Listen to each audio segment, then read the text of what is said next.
This video is short and super simple, yet the concept eludes boxers on every level.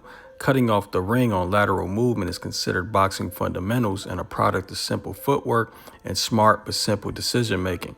Instead of cutting off the ring and forcing exchanges, fighters and trainers complain about movers, calling them runners, often after a poor performance in the ring. It takes two to tango. I mean, we didn't come here for Tom and Jerry, though. It's hard to hit somebody who keeps running. You know what I mean? Did you feel like you did enough to win this fight? I mean, it takes two to tango, like I said. I mean, if he's running all night, I mean, look at William Sco and Canelo. It takes two to tango, like I said. If this motherfucker want to run all day, then that's him. But I came here to fight. Instead of talking about the fighter not cutting off the ring, fight commentators often label fighters as boring, then the casual viewers parrot both sentiments, sometimes branding the so-called runner with that negative connotation for years to come. Lateral movement isn't running. It's a tactic and strategy that has been in boxing for more than a century at least. Boxing is a system. There's a counter move for every movement, and so-called running isn't an exception to the rule. The counter to running is cutting off the ring. In these graphics, the blue runner is always going to be moving twice as fast as the red stalker. Double the foot speed of your opponent is a dramatic hypothetical advantage that you'll virtually never see in an actual boxing match. However, there are fighters that aren't good at moving laterally, and a boxer that can't move his or her feet clearly isn't a complete fighter. Staying in front of your opponent in this context simply consists of controlling center ring and essentially rounding an inside track parallel to the so-called runner rounding the outside track. Typically, when a stalker is being more cautious, this is where you'll find them.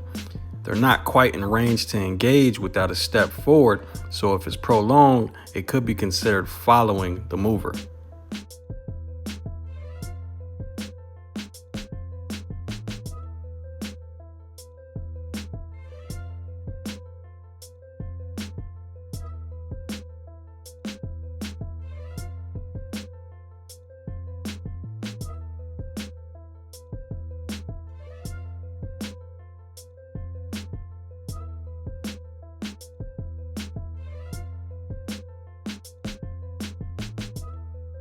Generally, the stalker ends up following the so-called runner when they decide to move linearly towards the opponent who is moving laterally, hence never occupying the proper ring position to engage unless the runner stops.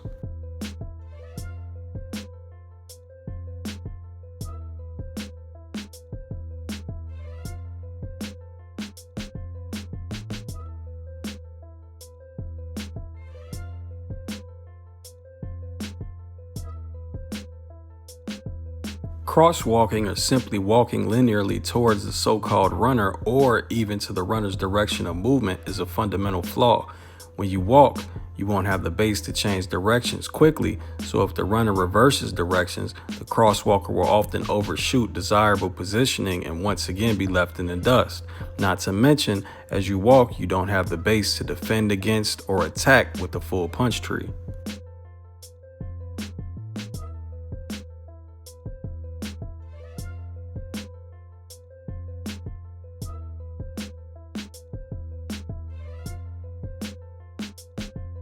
Properly cutting off the ring consists of lateral movement using fundamental footwork. Left foot step to go left, right foot step to go right. Then it's the simplest form of geometry estimating the direction of movement. The goal is to move laterally into the path of the so-called runner's direction of movement to cut off that escape route and force an engagement in the confined space against the ropes or in the corners.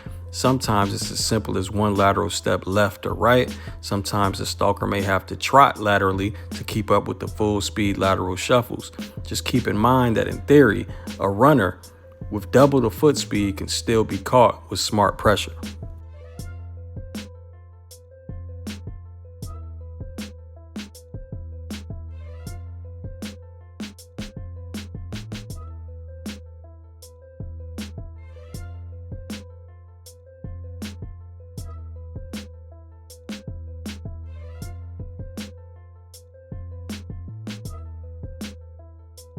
In today's era of pro boxing, we're seeing a lot of following and walking and not enough intelligent pressure. Instead of complaining about lateral movement, which has always been a legitimate tactic in boxing, or calling for rule changes that limit skill expression, let's shift the focus. Let's educate the fans and develop fighters who know how to cut off the ring and apply smart pressure.